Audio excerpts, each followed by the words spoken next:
Hello everyone, Shri IAS academy में आपका स्वागत है। जैसा कि आप जानते हैं कि श्री आईएएस एकेडमी ने history optional back year answer framing series की शुरुआत की है, जिसमें ऑलरेडी हमारे 2 पार्ट्स आ चुके हैं। ये हमारा पार्ट 3 है। इसमें हम देखेंगे कि 2014 में यूपीएससी ने किस प्रकार का प्रश्न पूछा और उसे आपको किस तरीके से लिखना है। तो चलिए शुरू करते हैं। जैसा कि आप देख रहे हैं, ये हमारा इतिहास वैकल्पिक विषय प्राचीन भारत का टॉपिक है, जिसमें 2014 में आए हुए प्रश्न को हम देखेंगे। तो सबसे पहले हम प्रश्न को पढ़ेंगे, फिर इसे इनकोड करेंगे और फिर इसके उत्तर को लिखेंगे। तो प्रश्न है आपका, क्या आप ये मानते हैं कि हड़प्पा सभ्यता की उपजीविका के अनेक आधार थे? क्लियर। काफ़ी सिंपल प्रश्न है, बस इसमें एक ही इनकोडिंग वर्ड है, वो है उपजीविका के अनेक आधार। क्लियर।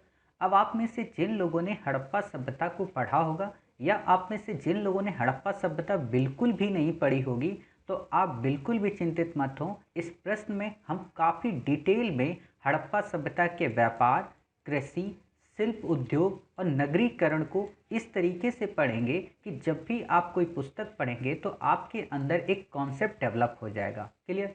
तो सबसे पहले हम क्या करेंगे, इसको इनकोड करेंगे।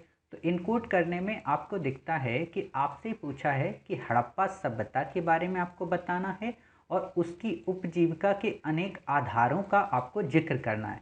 क्या आप मानते हैं? तो बिल्कुल हम तो मानते ही हैं, क्योंकि हम देखते हैं कि हड़प्पा सभ्यता में उपजीविका न केवल कृषि पर आधारित थी, न केवल पशुपालन पर आधारित थी, न केवल व्यापार वाणिज्य पर आधारित थी, बल्कि उसका शिल्प भी इतना उन्नत था जिसने उपजीविका के अनेक आधारों को डेवलप कर दिया। क्लियर। तो अब आप समझ गए कि वास्तव में प्रश्न कितना सरल है और हमें इसे कैसे लिखना है। तो देखिए कि हम इसे इनकोड कैसे करते हैं। तो हम पहले बताएंगे हड़प्पा सभ्यता का एक सामान्य परिचय W5H1 थ्योरी का उपयोग करते हुए। साथ ही फिर हम बताएंगे अगले पैरा में कि वो आजीविका के या उपजीविका के अनेक आधार कौन से थे और उनका विश्लेषण करेंगे और फिर एक निष्कर्ष दे देंगे प्रासंगिकता पर आधारित। क्लियर। तो देखते हैं कि W5H1 थ्योरी हमें कैसे उपयोग में लानी है। तो हम बताएंगे कि हड़प्पा सभ्यता के उद्भव को लेकर इतिहासकारों के मध्य मतभेद थे। हालांकि कई सारे इतिहासकार इसकी एक प्रासंगिक या प्रमाणिक तिथि क्रम 2500 बीसी से 1750 बीसी को मानते हैं, जो कि कई चरणों में संपादित हुई।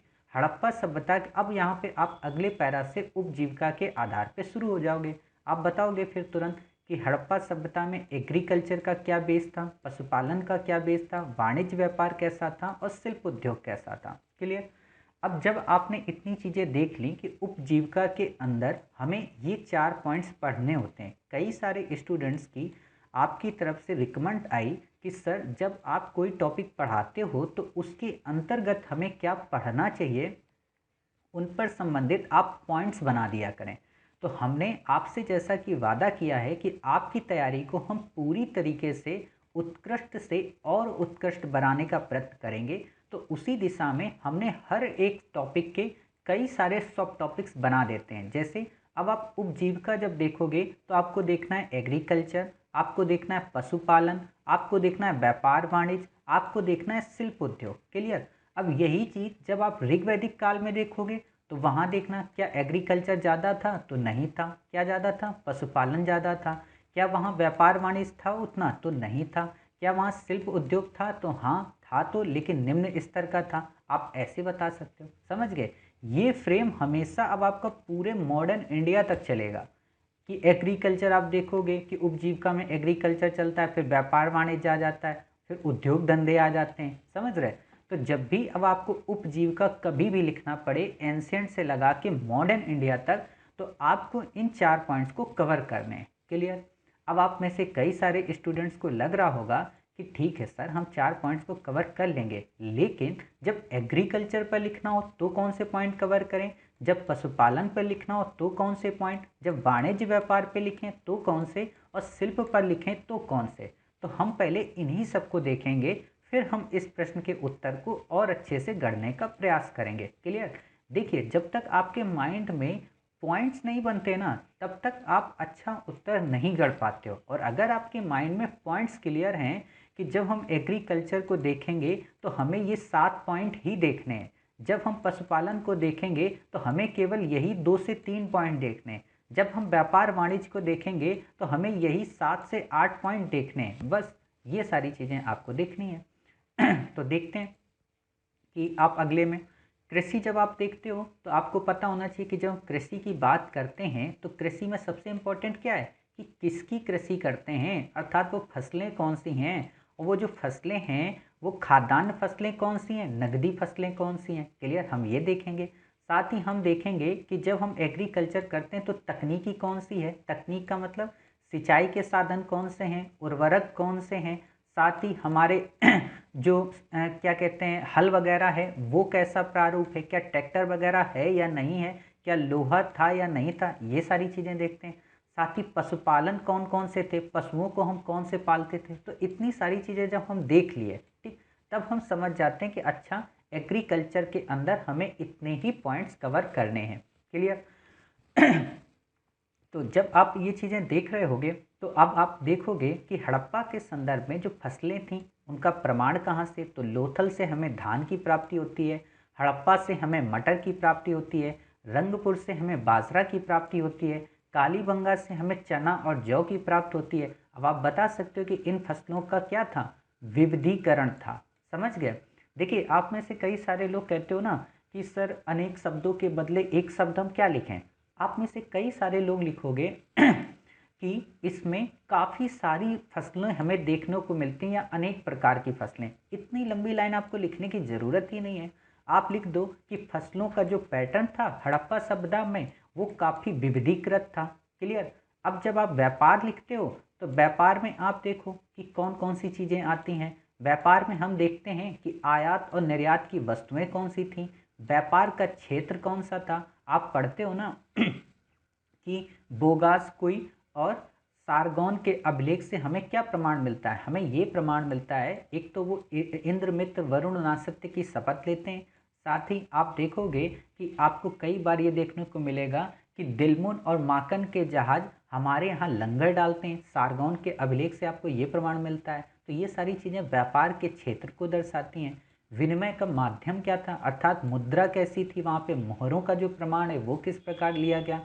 संचार के माध्यम कैसे थे, अर्थात कैसे आवागमन होता था। तो आप देखोगे कि स्थल मार्ग भी था और जल मार्ग भी था। जब जल मार्ग था तो बंदरगाह कौन से थे, जब बंदरगाह थे तो भारत में वो स्थान कौन से मिले। तो आप देखोगे सुतकांगे डोर हो, लोथल हो, चन्हूदड़ो हो, बनावली हो, या आप देख सकते हो इधर आमरी हो, ये अल्लादीनो हो, ये सब क्या है, ये बंदरगाह तो हैं। अब आप सोचिए कि आप में से जिन लोगों ने हिस्ट्री अपडेटिंग मैप की क्लास की है उनको यहाँ पर कितना बेनिफिट मिल रहा।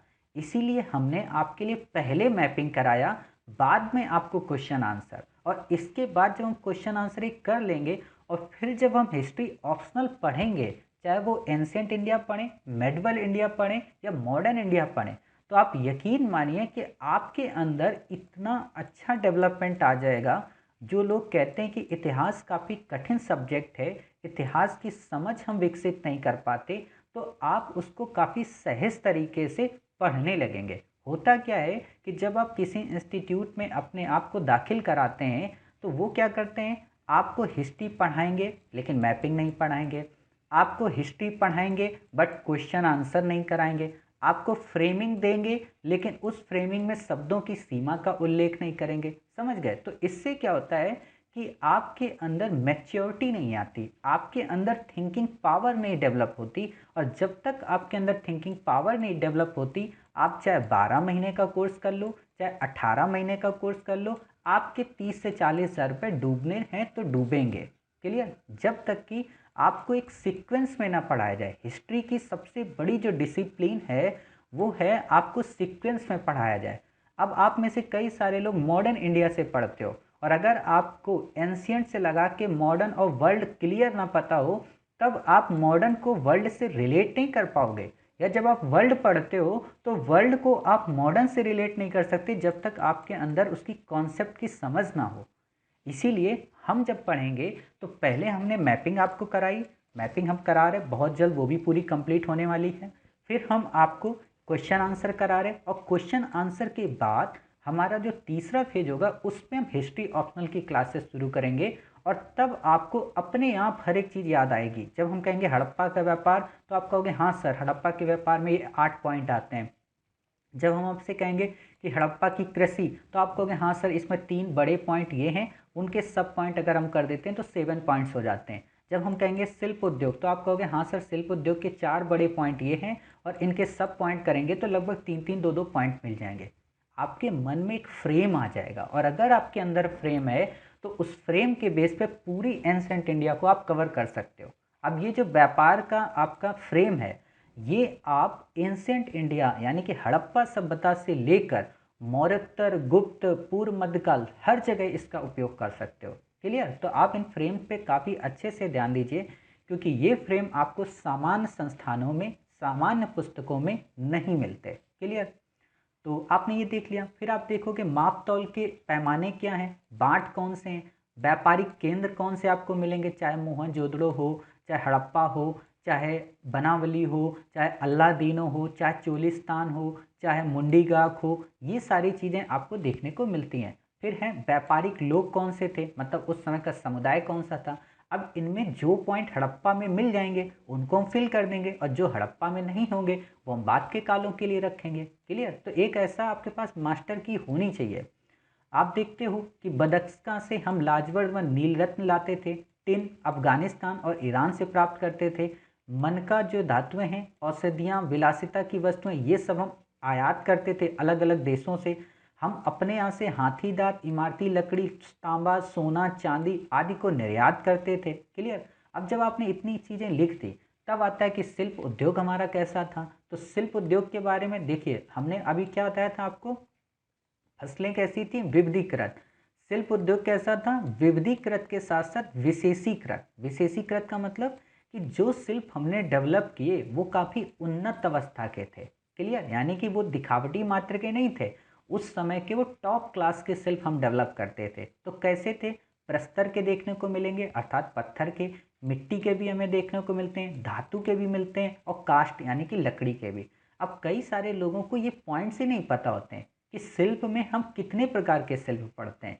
तो शिल्प में हम प्रस्तर भी पढ़ते हैं, मिट्टी भी पढ़ते हैं, धातु भी पढ़ते हैं और कास्ट भी पढ़ते हैं। अब इनमें भी हम कौन कौन पढ़ते हैं उन्हें हम देखेंगे आगे। साथ ही आप ये देखो, हमने मैप बनाया, आप भी मैप बनाएंगे। कई सारे स्टूडेंट्स क्या होते हैं, ऐसे प्रश्नों में मैप नहीं बनाते। जब आप ऑप्शनल लिख रहे हो तो आप ये मान कर चलिए कि जब मास्टर मैप बना सकता है तो आपको भी बनाना है। क्लियर? इसीलिए तो आप मैपिंग करते हो। अपनी कलात्मकता को जाहिर कब करोगे भाई, यूपीएससी में ही तो मौका है, कर दो। तो आप मैप बना दिए, 3 से 4 साइट लिख दी, लोथल आपने लिख दी, बनावली लिख दिया, चन्हू-दड़ो लिख दिया, मोहनजोदड़ो लिख दिया। यहाँ पर आप सुतकांगेडोर लिख सकते हो। क्लियर? तो आप ये सारी चीज़ें बना सकते हो। क्लियर? तो आपने ये सारी चीज़ें जब कर ली तब आता है कि शिल्प के अंदर हम क्या पढ़ते हैं। तो प्रस्तर उद्योग की जब बात आती है तो हम प्रस्तर उद्योग में देखते हैं मन का उद्योग कैसा था, मोहरें कैसी थी, मूर्ति निर्माण कैसी थी और भवन निर्माण। अब इनके हम एग्जाम्पल देख लेते हैं। तो आपने एक कॉन्सेप्ट पढ़ा था जब मैं मैपिंग करा रहा था कि मन का चलो। मन का चलो का मतलब मन का चन्हूदड़ो से भी मिलता है, लोथल से भी मिलता है। मोहरें हमें मोहनजोदड़ो और लोथल से मिली हैं और उस पर हमें नाव की आकृति का प्रमाण मिला है। अब सोचो, जब नाव की आकृति का प्रमाण मिला है तो नाव पत्थर की तो बनी नहीं होगी, नाव किस चीज़ की बनी होगी, लकड़ी की। तो लकड़ी की नौका का हमें प्रमाण कहाँ से मिला, मोहनजोदड़ो व लोथल से। समझ गए? ऐसे कॉन्सेप्ट आपको याद करने हैं। फिर मूर्ति निर्माण हम देखते हैं तो मोहनजोदड़ो से हमें एक योगी की मूर्ति मिलती है। क्लियर? भवन निर्माण की हम बात करते हैं तो मोहनजोदड़ो और हड़प्पा में चाहे स्नानागार हो चाहे अन्न कोठार हो, इनसे हम देखते हैं। मिट्टी उद्योग की अगर हम बात करें तो हम मृद भांडों की बात करते हैं, ईंटों की बात करते हैं, खिलौनों की और मूर्तियों की।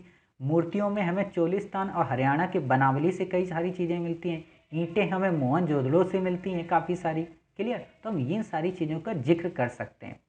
फिर मृदभांड का हम बता सकते हैं। काष्ठ उद्योग की जब बात करते हैं तो हमें नौका मिलती है, फर्नीचर मिलता है, खिलौने मिलते हैं, घर निर्माण की कई सारी सामग्रियां मिलती हैं। कहने का मतलब इतने पॉइंट आपको सब पता होने चाहिए, सब पॉइंट्स। ठीक है? फिर धातु उद्योग जब हम पढ़ते हैं तो देखते हैं उपकरण कौन से थे, अलंकरण कौन से थे, मूर्तियाँ कौन सी थी। और मूर्तियाँ लोथल और हड़प्पा मोहनजोदड़ो से मिली। अलंकरण अलंकरण का मतलब आभूषण, जो आभूषण होते थे ना वो कैसे वहाँ के लोग पहनते थे। अब आप देखिए मैपिंग में, ये देखिए आपको मृदभांड अलग अलग डिज़ाइन के कितने विशेषीकृत मृदभांड है। आप ये देखिए मिट्टी के खिलौने अलग अलग टाइप के, कि ये मूर्ति मृण मूर्ति है, ये मुखौटा है, ये सारी चीज़ें देखिए कितने अच्छे अच्छे बने हैं। ठीक है, तो आप ये देख सकते हो कैसे आकृतियाँ बनाई गई हैं पत्थरों की। आप ये देखिए छोटे छोटे बाँट, ये माप तौल का पैमाना, ठीक है, ये थोड़ी सी खंदक टाइप की, ये मोहरें, समझ रहे। ये देखिए आप कितनी अच्छी अच्छी मोहरें आपको देखने को मिलेगी। ये कांसे की मूर्ति आप देखिए नर्तकी की, समझ रहे। लोथल से प्राप्त ये शंख, तो आप इन चीज़ों, ये अलंकरण देखिए कितने सुंदर आभूषण है। आप में से जिन लोगों ने नेशनल म्यूजियम नहीं गए हो दिल्ली के, वहाँ पर जाकर ज़रूर देखिएगा, आपको काफ़ी मज़ा आएगा, क्योंकि वहाँ पर इन सारी चीज़ों को ओरिजिनल में रखा गया है। और आप जब घूमेंगे तो खास तौर पर जब आप एंसेंट इंडिया की गैलरी में जाएंगे जहाँ आभूषण की है वो अंधेरे में बनी हुई है, तो आप वहाँ देखेंगे, आपको लगेगा वाओ कितने अच्छे लग रहे हैं। ठीक, तो ये देखिए कितने नील रत्न और मणके मनके के सब, ये नील रत्न है ना, देख रहे हो कितने सुंदर सुंदर हैं आभूषण। तो आप ऐसे देख सकते हो, ये पत्थर के बाँट जो बंटवारे हैं छोटे छोटे। ठीक, तो आप ये देख सकते हो कि ऐसे इतने सारे हमें साक्ष्य मिले हैं। ये देखो टेराकोटा की गाड़ी, ये मिट्टी की गाड़ी है, ध्यान रखना, हड़प्पा में, समझ गए। तो आप देख सकते हो कि कैसे यहाँ पे इतनी सारी चीज़ें हमें मिलती हैं। क्लियर। तो आपने जब इतनी सारी चीज़ें देख ली, तो अब हम क्या करते हैं कि इनको, इनका उत्तर, हाँ, वस्त्र उद्योग में आप देख सकते हो कपास, सूती वस्त्र। आप देखोगे जो योगी की मूर्ति मिल रही है उसमें वो एक कपड़ा ओढ़े हुए, साथ ही आपको कपड़े के कई सारे टुकड़े मिले हैं और कपास के भी साक्ष्य मिले हैं। और आपको पता हो कि भारत में ही नहीं, विश्व में सबसे पहले कपास के साथ सिंधु घाटी सभ्यता से ही देखने को मिले। क्लियर। फिर आप इसका विश्लेषण कर दोगे कि कृषि अधिशेष ने किस प्रकार शिल्प को बढ़ावा दिया, और शिल्प को बढ़ावा ने किस प्रकार व्यापार वाणिज्य को प्रमोट किया, और व्यापार वाणिज्य के बढ़ावे ने किस प्रकार नगरीकरण को प्रमोट किया, जिससे सिंधु घाटी सभ्यता प्रथम नगरीय सभ्यता के रूप में अवतरित मानी जाती है, या प्रथम नगरीकरण सभ्यता के रूप में उद्धृत की जाती है। क्लियर। फिर आप निष्कर्ष दे सकते हो कि विश्व की ये नगरीय सभ्यता है, वर्तमान में इसके कई सारे फीचर्स की देन देखते हैं। हालांकि अभी इस क्षेत्र में और भी रिसर्च करने की आवश्यकता है, ताकि इसके कालक्रम और इसकी उत्पत्ति और उद्भव के कारकों का सही से विश्लेषण किया जा सके। क्लियर, ऐसे आप निष्कर्ष दे सकते हो। तो अब आपने ये चीज़ें देख ली। अब आप में से कई सारे लोगों के मन में आ रहा होगा कि सर ये जो कॉन्सेप्ट आपने बताया, कृषि अधिशेष और शिल्प को बढ़ावा, व्यापार वाणिज्य, नगरीकरण, ये जरा थोड़ा अच्छे से एक्सप्लेन कर दो। देखो होता क्या है कि जब आपने एग्रीकल्चर किया, एग्रीकल्चर में काफ़ी सारे लोग लगे हुए हैं। अगर एग्रीकल्चर में उत्पादन अधिक होगा, अर्थात अधिक का मतलब क्या कि आप उतने उत्पादन में न केवल अपने घर का गुजर बसर कर सकते हो, बल्कि आप उसे बेच भी सकते हो।